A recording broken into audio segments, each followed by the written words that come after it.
Puede ser también un cambio en la consistencia, olor, color en la secreción vaginal en mujeres, ardor y dolor al orinar. Pueden aparecer lesiones ulcerosas, tanto en varones como mujeres, zona genital o alrededor del ano. Pueden aparecer verrugas o dolor en el bajo vientre. La diferencia entre hombres y mujeres es de que el 10% de las infecciones de transmisión sexual en las mujeres presentan síntomas. Y en este caso sería que el 90% no presentan síntomas. Como por ejemplo, si se tratase de una infección por clamidia, puede tener un incremento del descenso vaginal o no, y entonces podría no darse cuenta de que tiene esta infección. En cuanto a los gérmenes más frecuentes, los descritos, son la clamidia, gonorrea, sífilis, tricomoniasis, herpes genital y otros más, como veremos más adelante. En varones, los varones pueden presentar pus o descarga uretral, que puede ser mucosa, mucopurulenta o purulenta, o también no manifestar síntomas evidentes, a no ser escasa secreción más de lo habitual por las mañanas en su ropa interior, dolor y ardor por orinar, también las lesiones o úlceras alrededor de los genitales o el ano y las verrugas.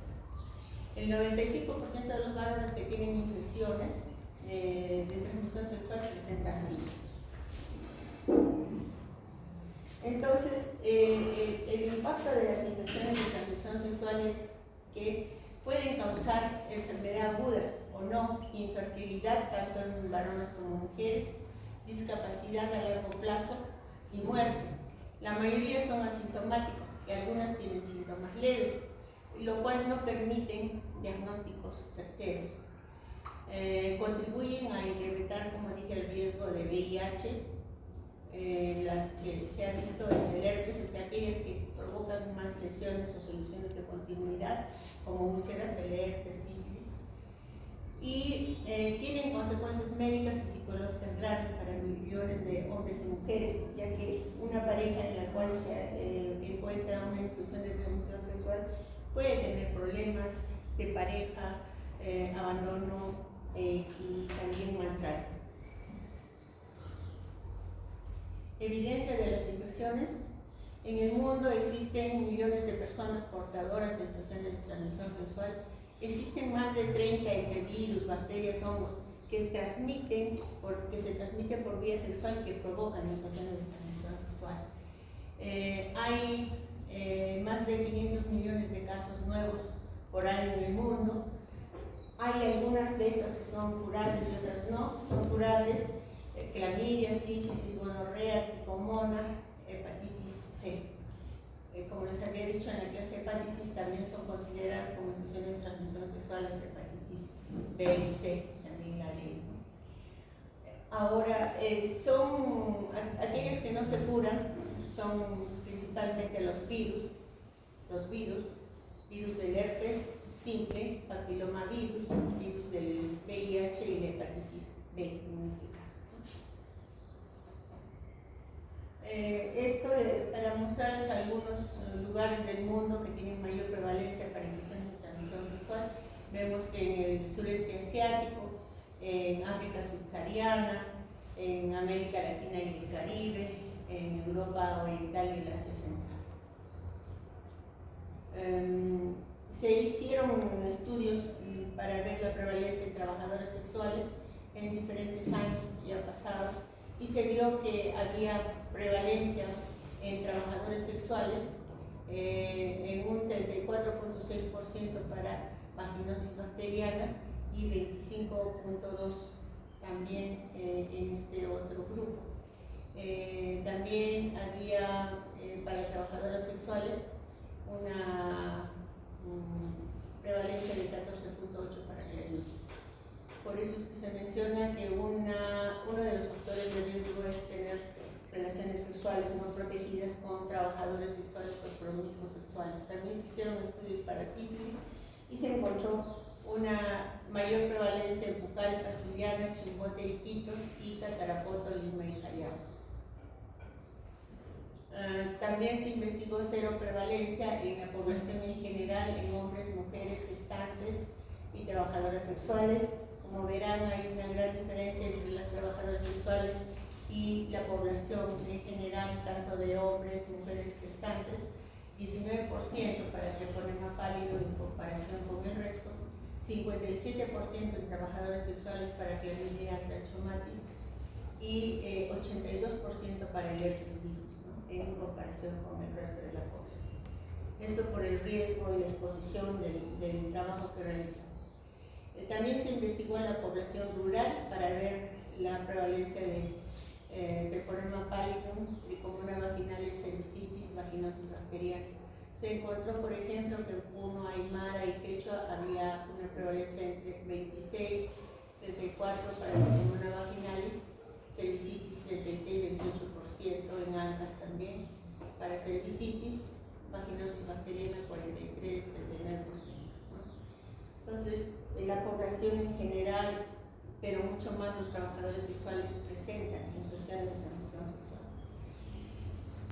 Esto para mostrarles cómo es que unas infecciones, ya habíamos dicho, no siempre dan manifestaciones clínicas. Se hicieron estudios en varones que referían haber presentado secreción uretral. Entonces se vio que por encuesta era mayor el número que refería secreción uretral, pero no por reporte. El reporte es cuando en el momento de que se hace la consulta se examina al paciente. No siempre se encuentra la secreción que mencionan que es más prevalente, predominante en las mañanas. Dinámica de la transmisión de las infecciones de transmisión sexual. Es decir, vamos a comentar acá sobre los factores que contribuyen a la diseminación de las infecciones de transmisión sexual. Las infecciones de transmisión sexual se diseminan influenciados por factores ecológicos de comportamiento y relacionados con la eficiencia de la transmisión, es decir, relacionados con factores biológicos. Los factores ecológicos están en relación con el entorno social, económico, político. Cuando hablamos del entorno social nos referimos a los espacios sociogeográficos. En aquellos lugares donde hay mayor concentración urbana, hay mayor posibilidad de intercambiar parejas, de tener parejas nuevas y que las parejas tengan otro tipo de, pero que tengan diferentes contactos sexuales y pueden estar más infectadas probablemente que en las áreas urbanas donde hay menor, áreas rurales donde hay menor concentración urbana. También está en relación con estos aspectos el desplazamiento de las poblaciones. Muchas de las personas viajan a grandes urbes con el fin de buscar mejor situación económica por oportunidades laborales. En la época del terrorismo migraban de las pequeñas urbes a las grandes ciudades. También hay gente que venía de los lugares de urbes mucho más grandes con el fin de hacer turismo y tenían también relaciones sexuales, ¿no? Eso le llamaban turismo sexual. Y todo esto favorece la propagación de las infecciones de transmisión sexual. El hacinamiento también, en las grandes ciudades viven las personas, por ejemplo, en una habitación o en quintas donde hay mayor cantidad de personas y pueden tener acceso a diferentes tipos de personas para relaciones sexuales, ¿no? Entonces esto favorece la propagación. El acceso a los servicios de salud, cuando no hay adecuadas políticas de salud, como están viendo que actualmente se están quejando todo el personal, no solamente del seguro, del MINSA, no hay adecuada cantidad de personal médico, técnico para la atención de los pacientes se sienten como discriminados, mal atendidos y no acuden a los servicios de salud, mucho más en aquellos lugares donde los centros de salud están muy alejados, por lo tanto continúan las enfermedades y no se rompe la cadena epidemiológica y los contagios son mayores. A eso se refiere qué factores como el acceso a servicios de salud favorece la propagación de las infecciones de transmisión sexual. En cuanto a los comportamientos de riesgo, que es el otro factor, veremos que está en relación a los roles sociales que existen en determinadas poblaciones, ¿no? Hay algunas poblaciones en las que se permite tener múltiples parejas, parejas homosexuales, no tienen problema con los trabajadores sexuales. Entonces, en nuestro medio más antes que ahora, permitían que los varones puedan tener una pareja diferente fuera del matrimonio, ¿no? Más no las mujeres, o el inicio de las relaciones sexuales en los jóvenes adolescentes con trabajadores sexuales, ¿no?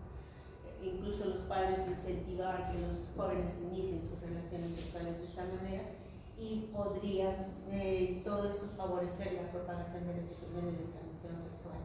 En muchos lugares se practica el celibato hasta el matrimonio, pero en otras sociedades no. Y por esta razón se menciona que estos comportamientos de riesgo los que favorecen las situaciones de transmisión sexual. Y las prácticas sexuales de alto riesgo, las no protegidas, es decir, no utilizan el condón, ¿no? Muchos tienen una serie de mitos en relación al condón y en otros lugares incluso las mujeres portan condones para que sus parejas, en caso de que no los tengan, los utilicen, ¿no? Y hay en otros países, como por ejemplo en la Argentina, no sé si han escuchado últimamente el caso de ese futbolista, no recuerdo cómo se llama, que lo denunciaron por haber prácticamente violado a una señorita, pero no lo denunciaron por eso, sino porque no usaba condón. Entonces la sometió al riesgo de adquirir infecciones de transmisión sexual, que parece ser que ellas aceptaron ir, estar con ellos, pero los denunciaron por el no uso. Entonces, estas prácticas sexuales de alto riesgo, las relaciones anuales no protegidas, las relaciones sexuales casuales, sobre todo en aquellos casos en los que están bajo los efectos del alcohol y la droga, no son capaces de discriminar con qué tipo de pareja están teniendo relaciones sexuales, y la frecuencia de relaciones sexuales con personas de riesgo. La eficiencia de la prevención está en relación a la cantidad de gérmenes que hay en el inóculo. Es decir, si una persona ya tiene una infección o más de una infección de transmisión sexual y no usa el preservativo, pues va a tener posibilidad de infectarse o de infectar.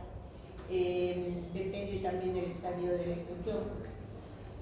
Cuando hay lesiones, como por ejemplo las úlceras, soluciones de continuidad, menciona que es más fácil adquirir una infección nueva que de repente no la tenía, y también favorece la transmisión de otras a su pareja.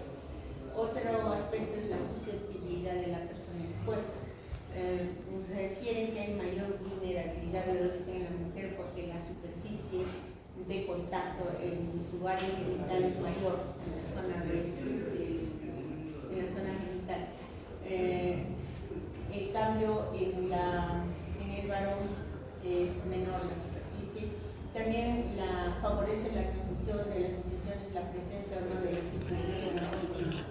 Y eso se vio hace muchos años cuando los judíos practican la circuncisión, desde que ellos existen, creo. Y en las familias de ellos hay menor prevalencia de cáncer de cuello uterino.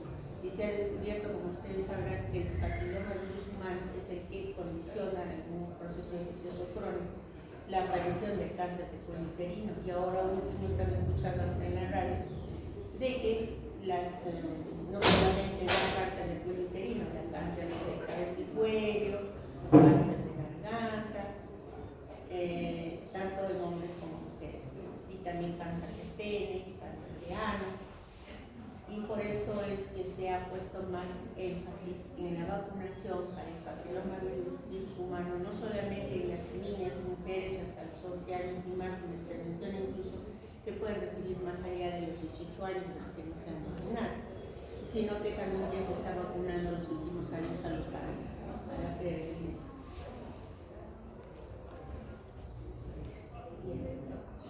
La ectopía cervical también es otro factor que favorece el ingreso de gérmenes. La presencia de muchos de otras infecciones de transmisión sexual también están relacionados con los factores biológicos de la edad. La mucosa de la mujer a nivel vaginal y cervical es más susceptible de infección porque en las mujeres jóvenes pH de la vagina favorece la no propagación, evita la propagación de la situación, ¿no? Por el pH ácido. En cambio, en las mujeres mucho más jóvenes esto todavía no está adecuadamente desarrollado, este pH no es el adecuado. El sexo, hemos dicho, de la mujer versus el varón, es más fácil que un varón le contagie a una mujer con infección de transmisión sexual por la superficie de contacto mayor que una mujer a un varón. También en relación a las enfermedades infecciosas para gonorrea, herpes, tricomona,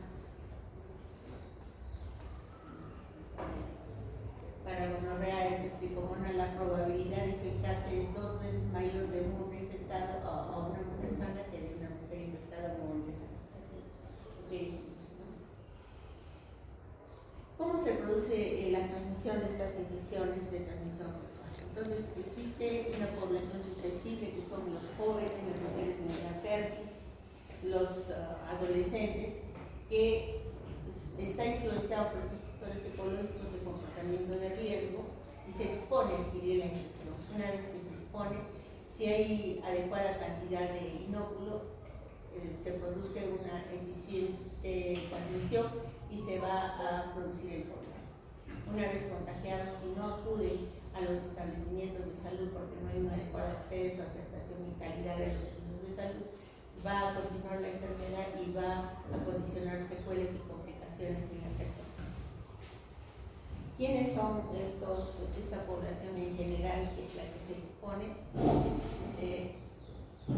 Son los adolescentes, los jóvenes, como hemos dicho, y las mujeres en edad fértil, que también están expuestas a adquirir infecciones por los grupos de elevada prevalencia de enfermedades o infecciones de transmisión sexual para VIH y también para VIH-Sida. ¿Quiénes son esta población general? Ya hemos dicho, mujeres, adolescentes, jóvenes, mujeres en edad fértil, los grupos de elevada prevalencia de infecciones o enfermedades de transmisión sexual, los trabajadores sexuales, la población clave, como si los hombres que tienen sexo con otros hombres, los farmacodependientes. Nuevamente, personas que tienen alto riesgo de adquirir infecciones de transmisión sexual. Relación entre las infecciones de transmisión sexual y el VIH-Sida. Hemos dicho que existe una estrecha relación porque la forma de contagio es similar, pero hay algunas de estas infecciones de transmisión sexual que favorecen mayor propagación, como son las que tienen úlcera genital, cervicitis por clamidia, la gonorrea, uretritis, infecciones vaginales por tricomona, vaginosis bacteriana que se ha asociado a un alto riesgo de infección de transmisión sexual. ¿Qué ocurre? ¿Por qué estas infecciones de transmisión sexual se asocian también al VIH? Ocurre que cuando se producen las relaciones sexuales no protegidas, tenemos riesgo de adquirir infecciones de transmisión sexual y también del VIH-Sida. Si adquiriéramos el VIH-Sida, va a haber un compromiso inmunológico mayor en el que no hay una adecuada respuesta inmunológica y se va a alterar la historia natural de las infecciones de transmisión sexual, es decir, van a continuar y a su vez van a aumentar la propagación del VIH. Entonces, es por ello muy importante la protección durante las relaciones sexuales. Se ha visto, según este estudio, cuáles de todas las más estudiadas favorecen más la propagación del VIH, son las que producen úlceras genitales o soluciones de continuidad. Para manejar las infecciones de transmisión sexual hay problemas. Entonces se investigó un ejemplo de población, qué es lo que pasaba, por qué no se podía diagnosticar la mayor cantidad de infecciones de transmisión sexual. Entonces se vio, por ejemplo, en estas barras, una población X que tiene infecciones de transmisión sexual y de este grupo una menor cantidad percibe sus síntomas y el riesgo de tener una infección de transmisión sexual, ya sea porque no tiene adecuado conocimiento, porque no tiene la sintomatología evidente, porque a pesar de tener relaciones sexuales con grupos de riesgo no tiene conciencia de que está expuesto a tener una infección, ¿no? Entonces, por esta razón, hay un menor grupo que percibe el riesgo de estar infectado y un mayor grupo de que no percibe estar infectado y un pequeño grupo que sí. No, es al revés. Este grupo no sabe que está infectado, sí. Luego se va reduciendo el número de personas que van a darse cuenta que están infectadas, ¿no? Ya sea porque no acuden a un establecimiento de salud y se reduce entonces el número, y una vez que van al centro de salud no les hacen diagnósticos correctos, ya que las infecciones de transmisión sexual no vienen solas, a veces vienen 2, 3 a la vez. Por eso es que veremos más adelante que para poder captar el mayor número de infecciones de transmisión sexual que pueden dar los mismos síntomas y signos, o un grupo de síntomas y signos, han sido agrupadas en síndromes.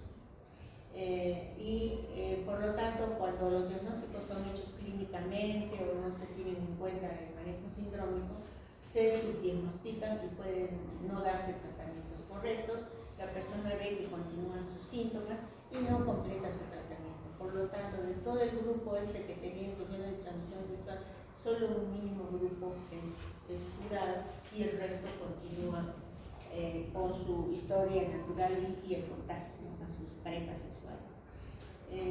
Entonces, lo que se ha visto, ¿qué hacemos para evitar que se pierda este número de personas? Sería ideal que se notifiquen a las parejas, o se haga un tamizaje a la población en general, lo cual es difícil, o se dé un tratamiento masivo, lo cual es difícil también, ¿no? Pero sí se puede actuar a otro nivel, por ejemplo, acá, en esta parte, dando charlas a los que se está haciendo, ¿no?, a los profesores, por ejemplo, se les enseña sobre infecciones de transmisión sexual. En algunos colegios se les habla, pero muchas veces también los padres de familia se oponen porque se dice que están incitando a tomar actitudes no adecuadas a los jóvenes. Pero sabemos que muchos de los adolescentes pueden iniciar sus relaciones sexuales tempranamente, a los 11 años, a los 12 años, y entonces, al no conocer la forma de prevenir y no estar enterados, tanto sus profesores, los padres y ellos, van a contagiarse de una infección de transmisión sexual. Luego, a nivel, en esta parte donde los invitados que acudieron a los establecimientos de salud no recibieron atención adecuada o no asistieron, se pretende hacer promoción de los servicios de salud, mejorar el acceso, la calidad y la atención de los establecimientos mediante políticas de gobierno en relación con la salud adecuada, lo cual no existe en nuestro país. Como ustedes sabrán, no quiero hacer política hablando de cómo actúan todos nuestros gobernantes y los ministros de salud. Luego vemos en relación a los diagnósticos correctos, tratamientos correctos y tratamientos completados. Ahí mencionaron que sí podían actuar mucho más mediante enfoque sindrómico, es decir, agrupar a las infecciones de transmisión sexual en síndromes. Básicamente se hablaba desde hace años 5 síndromes y que han ido variando con el transcurso del tiempo, pero han quedado 4, han permanecido y el quinto ha sido modificado en diferentes años. Entonces, además del enfoque sindrómico, se mencionaba que debía tener gratuidad en el tratamiento, prescribir dosis únicas, es decir, darles el tratamiento en la primera consulta y evitar que el paciente esté regresando para que no se pierda, ¿no? Luego, aplicar la consejería a los 4 Cs como veremos. Entonces, eso es lo que se propone, no solamente a nivel nacional, sino mediante la Organización Mundial de la Salud. ¿Cuáles son entonces las dificultades para el diagnóstico y tratamiento? Que los pacientes usualmente pueden estar oligoasintomáticos, no tener síntomas, asintomáticos, y se requiere un alto grado de sospecha y por los factores de riesgo que tuviera para hacer un diagnóstico. Que no hay un solo germen que puede estar condicionando, por ejemplo, una secreción vaginal, puede ser gonorrea, puede ser clamidia, puede ser tricomonas, o puede tratarse de una cervicitis o una vaginitis. Infecciones simultáneas, lo más común es que haya infecciones simultáneas y los síntomas se superponen. Las pruebas de laboratorio no siempre están al alcance, además se le mandan a hacer una prueba y se desanima y mañana ya no viene o dentro de 3 días, ¿no? El paciente, sobre todo las mujeres, a veces sienten temor que sean consideradas como trabajadoras sexuales, no hay la privacidad adecuada, entonces requiere manejo de los contactos. Siempre que se diagnostica algo, pues hay que decirle que refiera sus contactos, sobre todo a todos los que han tenido relaciones sexuales en los últimos 60 días, con el caso en estudio, ¿no? Por lo tanto, estas enfermedades son como el iceberg, ¿no? Que solamente vemos la punta del iceberg y el resto no se diagnostica. Las complicaciones que producen estas infecciones de transmisión sexual en mujeres pueden dar dolor abdominal crónico, infertilidad, aborto espontáneo, embarazos ectópicos, ¿no? Que puede llevar a la muerte del paciente, sepsis, muerte, cáncer de cervix, el abandono social y violencia de parte de sus parejas. En los varones también puede dar infertilidad, estrechez uretral, compromiso prostático. En los neonatos, infecciones, ceguera, neumonías, malformaciones y matrimonios. Estrategias para la prevención de estas infecciones de transmisión sexual y el VIH. En una población, nosotros sabemos si una determinada infección de transmisión sexual que se está estudiando está estable, es decir, no aumenta ni disminuye cuando al medir la tasa de producción de esta infección mediante la eficiencia de la transmisión, tasa de recambio de parejas y duración de la infecciosidad, da un valor como 1. Pero si está ese valor de tasa de producción de enfermedades de transmisión sexual está por encima de 1, quiere decir que se están incrementando las infecciones en esa población. Pero si nosotros actuamos a nivel de la eficiencia de la transmisión mediante la promoción y provisión de condones, en la tasa de recambio de parejas sexuales mediante cambios de conductas y comportamientos de menor riesgo, educando, dando consejería, no solo en los colegios, incluso a los trabajadores sexuales, evitando que la infección dure más de lo debido mediante un diagnóstico precoz y tratamiento oportuno, ofreciendo adecuadas políticas de salud a la población, vamos a ver que esta tasa de producción va a disminuir menor de 1, quiere decir que se están controlando, están disminuyendo las infecciones en esa población. Bueno, esto es... ¿Qué más hacer? Entonces es necesaria una estrategia que nos permita un fácil uso, no solo por todos los proveedores de salud, no solamente por los médicos, tiene que ser también por de repente las enfermeras, los sanitarios que se encuentran en lugares alejados, ¿no? Con el fin de ofrecer diagnósticos y tratamientos oportunos en el primer encuentro cuando consulta la persona, por la posibilidad de que no retorne. ¿Y cuáles son los objetivos de este manejo de las infecciones de transmisión sexual? Son interrumpir la propagación de las infecciones, prevenir que se desarrolle la enfermedad, complicaciones y secuelas y reducir el riesgo de adquirir el VIH. Entonces, un paciente con infecciones de transmisión sexual necesita diagnóstico y tratamiento precoz, consejería, educar al paciente, manejo de los contactos sexuales.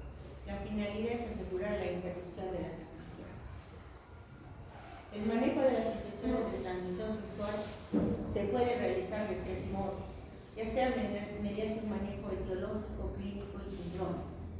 Hace unos 2-3 años atrás se mencionaba que el manejo debía ser solo sindrómico, pero ahora se está aceptando ya desde hace 2 años atrás que también puede ser etiológico, siempre y cuando el paciente ya tenga un diagnóstico hecho. Puede que se hubiera hecho una prueba, por ejemplo, de DRL, ¿no?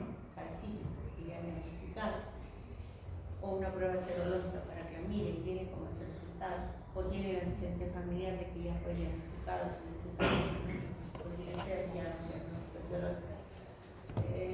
Clínico no, porque a pesar de la experiencia del examinador puede estar subdiagnosticado. Entonces, de todas maneras, menciona que el manejo sindrómico es uno de los que se debe tener mucho en cuenta. Entonces, se puede hacer como primer diagnóstico sindrómico y etiológico. Y se puede hacer etiológico también si es que el paciente acude a un establecimiento de mayor complejidad, donde actualmente ya se tienen pruebas rápidas, ¿no? Hay pruebas rápidas que se pueden hacer para VIH, para hepatitis B, para clamidia. Hay pruebas para gonorrea, en las que vienen en un solo kit para 3 o 2 enfermedades, y hay otras en forma separada, y que manejan los centros de control de infecciones de transmisión sexual en los hospitales.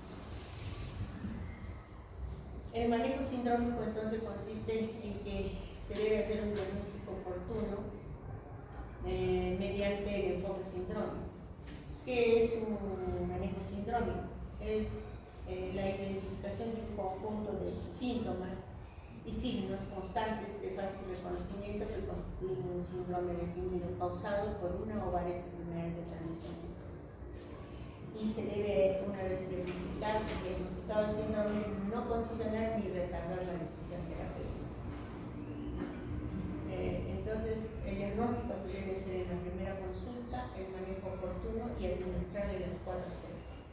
¿En qué consisten las 4 Cs? En que se le debe dar consejería. ¿Qué significa consejería? Explicarle sobre en qué consisten las enfermedades de transmisión sexual, cómo se contagia, cuáles son los factores de riesgo con las parejas sexuales que tienen mayor prevalencia de estas infecciones, el comportamiento sexual, el tipo de relaciones sexuales, por ejemplo, las relaciones sexuales de la población clave, hombres que tienen sexo con otros hombres, es mayor el contagio de la pareja que es receptor por las lesiones que provoca a nivel anal. También la otra C se refiere al cumplimiento del tratamiento, es decir, explicarle de la necesidad de que cumpla su tratamiento. Hay dosis únicas, pero también hay dosis que se dan para 7 días, y entonces explicarle que debe cumplir el tratamiento y las complicaciones que va a tener si no cumple con el tratamiento, el riesgo de infectar a otras personas, a su pareja. Luego se le debe, la otra C es contacto, se le debe decir que esto de los contactos se debe manejar con mucho cuidado. La persona que viene a consultar es la que tiene la primera opción de conversar con sus contactos, concientizarlos para que vengan a hacerse sus controles. Y finalmente se les debe administrar los condones. No solamente es cuestión de entregarle los condones, que se les da 10 condones en la consulta, sino se debe explicar las desventajas del uso del condón. No solamente es para prevenir el embarazo, sino para evitar muchas de las enfermedades de las infecciones de transmisión sexual, y se les debe enseñar a usar el condón. El condón no solamente se usa en el momento de la eyaculación, sino desde el inicio de la relación sexual. Y también se debe hablar sobre los diferentes mitos que tienen las personas sobre el uso del condón.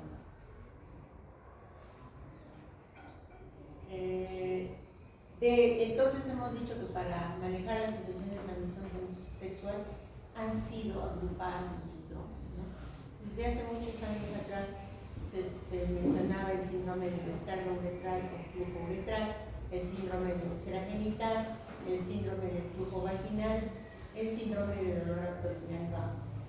Hace 2 o 3 años atrás se hablaba del síndrome de bubón inguinal, pero actualmente, de acuerdo a la última norma que ha salido, si mal no recuerdo, el 12 de enero del 2026, se ha retirado el síndrome de bubón inguinal y en lugar de eso se habla de proctitis.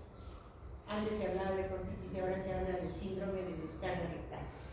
Esto se refiere a las poblaciones clave. Entonces, estas son las enfermedades que se mencionan que pueden estar condicionando cada uno de los síndromes.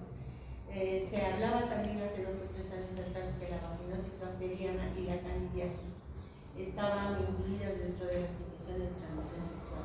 Ahora mencionan que sí se pueden contagiar a través de relaciones sexuales, pero también pueden contagiarse o tener las personas que no han tenido relaciones sexuales de riesgo, porque pueden estar en el ambiente por la falta de higiene, mala higiene de las manos, o personas que son portadoras de diabetes que también pueden tener candidiasis, ¿no? O inmunodeprimidos. Entonces, provocan infección a nivel vaginal y pueden condicionar el tubo vaginal. Entonces, el síndrome de secreción uretral o descarga uretral, hemos dicho que se caracteriza por presentar secreción uretral y puede haber ardor y dolor adicional, incluso refiere dolor en el bajo vientre.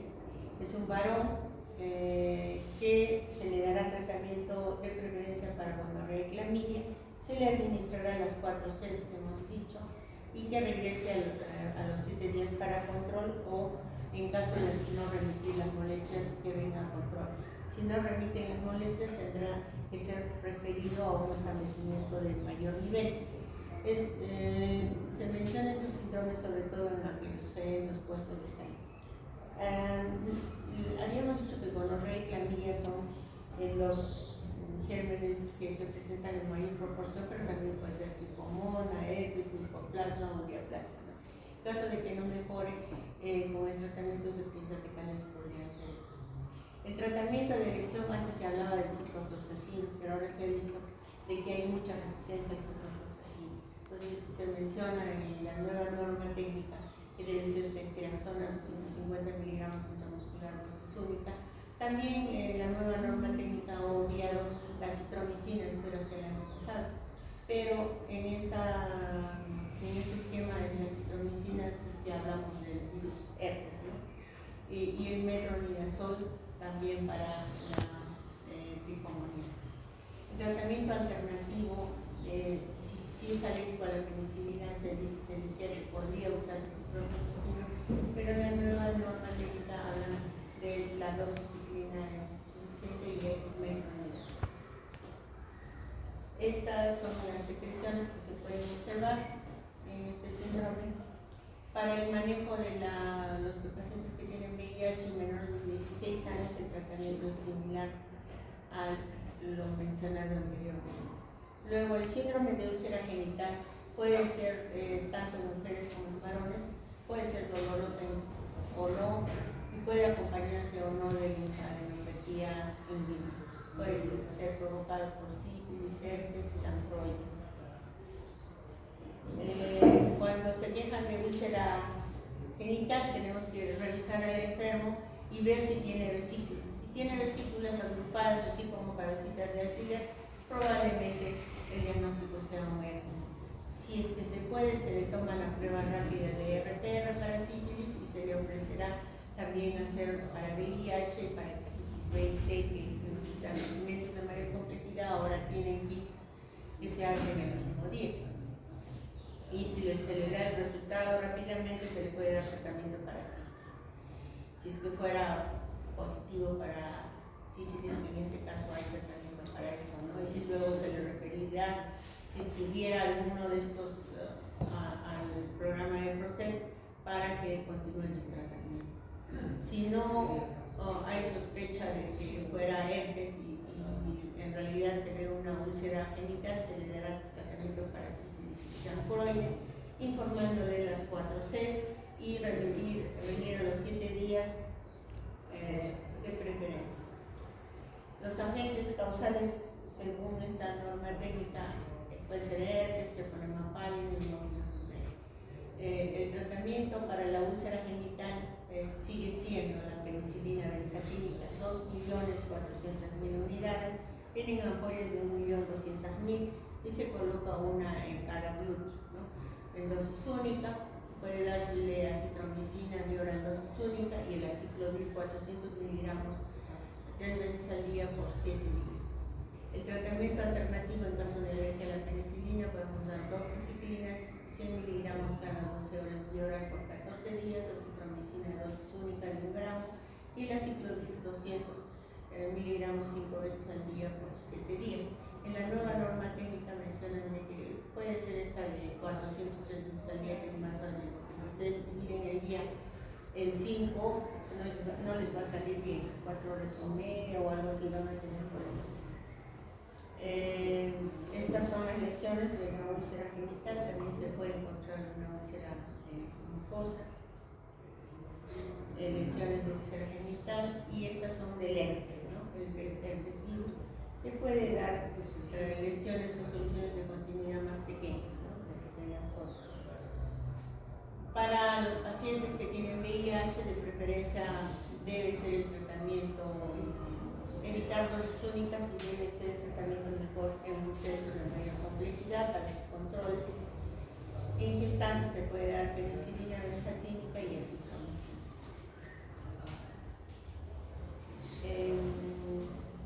Los pacientes deben evaluarse al tercer día si está habiendo mejoría, ya que complete su tratamiento hasta los 7 días, o si no, hasta el 7º día, para ver cómo va. Y si el paciente no mejora, puede ser que el diagnóstico no sea correcto, que esté coinfectado con otras infecciones o que esté infectado por VIH. Y en estos casos, si no mejora, es mejor referir al paciente a un centro de mayor complejidad. El síndrome del flujo vaginal se da en mujeres. Normalmente en las mujeres puede haber secreción vaginal en un momento del ciclo menstrual. La secreción puede ser mucosa, como clara de huevo, y después un poquito más, digamos, blanquecina. Pero si esta secreción aumenta en número y cambia de color, hay mal olor, puede haber prurito, irritación vulvar, entonces hablamos de un flujo vaginal anormal, que la gente común la conoce como descenso. Puede ser debido a un proceso inflamatorio, ya sea localizado en la vagina o localizado en el cervix, en el cuello uterino. Se menciona que cuando es localizado en la vagina, lo más probable es que sea una vaginosis bacteriana provocada por Gardnerella vaginalis o candidiasis. Pero si está en el cervix, puede ser gonorrea o clamidia. Cuando se mencionaba este síndrome de flujo vaginal, hubieron dificultades porque se decía que se podría estar sobretratando a las personas, ya que no sabían si tenía cervicitis y vaginitis, o si tenía vaginitis nomás o tenía cervicitis. Entonces, para evitar estos problemas, se mencionó que en aquellos lugares donde no se podía hacer una evaluación ginecológica, se trataba solo como vaginitis. Y en los lugares que sí se podía hacer una evaluación ginecológica, pues si uno veía que no había nada en el cuello uterino, pues era vaginitis. Y si veía lesiones, zonas eritematosas, secreción, era una cervicitis. Entonces, en este caso, los agentes causales nuevamente pueden ser vaginosis bacteriana, que no es considerada como infección de transmisión sexual, candidiasis, tricomonasis, infección de transmisión sexual, candidiasis, clamidia, neisseria.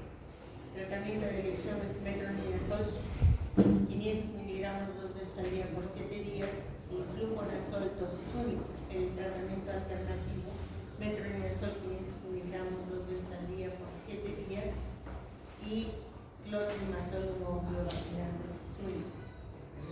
En la nueva norma técnica mencionan que el tratamiento, el anterior era para vaginitis, ¿Cuándo se debía dar tratamiento para vaginitis? En aquellos lugares donde no se puede hacer una evaluación ginecológica, pero si persiste la secreción, ya se tiene que referir al paciente, a la paciente. Pero en los lugares que sí se podía evaluar al paciente, incluso se podía tomar muestras, de repente para ver si había polímeros nucleares en las secreciones, se da tratamiento para cervicitis, más aún si se ve algo en el cuello uterino, secreciones, eritema. En esos casos se da ceftriaxona, una apoyo intramuscular de 1 gramo, dosis única, doxiciclina, de 100 miligramos cada 12 horas por 7 días. El tratamiento alternativo, ceftriaxona intramuscular, dosis única de 1 gramo, y acitromicina, 2 tabletas bioral de 500 miligramos, dosis única. Se cambia esto porque a veces la doxiciclina ocasiona molestias en las personas como problemas digestivos, vómitos, ¿no? Tienen también intolerancia a la luz, molestias como cefalea. Entonces, por eso se puede optar por el otro tratamiento. Esto para ver en qué establecimientos vamos a tratar solamente vaginitis. Establecimientos tipo 2 podemos evaluar si es vaginitis o cervicitis. Y en los establecimientos tipo riesgo, cuando no se ha hecho un diagnóstico de repente adecuado, y se pueden tomar pruebas para descartes biológicos. En cuanto al flujo vaginal, en especiales para pacientes con VIH y tratamiento similar a lo mencionado en este cuadro, que es un poco antiguo, se hablaba del ciprofloxacino, y les he dicho que no se usa, ¿no? Pero de todas maneras no se usaba en gestantes, mujeres que han de lactar en menores de 16 años. Entonces ahí desde esa fecha se usaba la ceftriaxona más la citromicina. Esta es la secreción en el cuello uterino, en la cervicitis, y esto es a nivel vaginal, ¿no? Acá también tenemos vagina con secreción, también hasta con secreción externa. Esta es candidiasis, se puede ver a nivel vaginal. Se vio que la mayor cantidad de personas que tenían flujo vaginal era debido a una infección vaginal, más que una cervicitis, ¿no? En estos estudios realizados.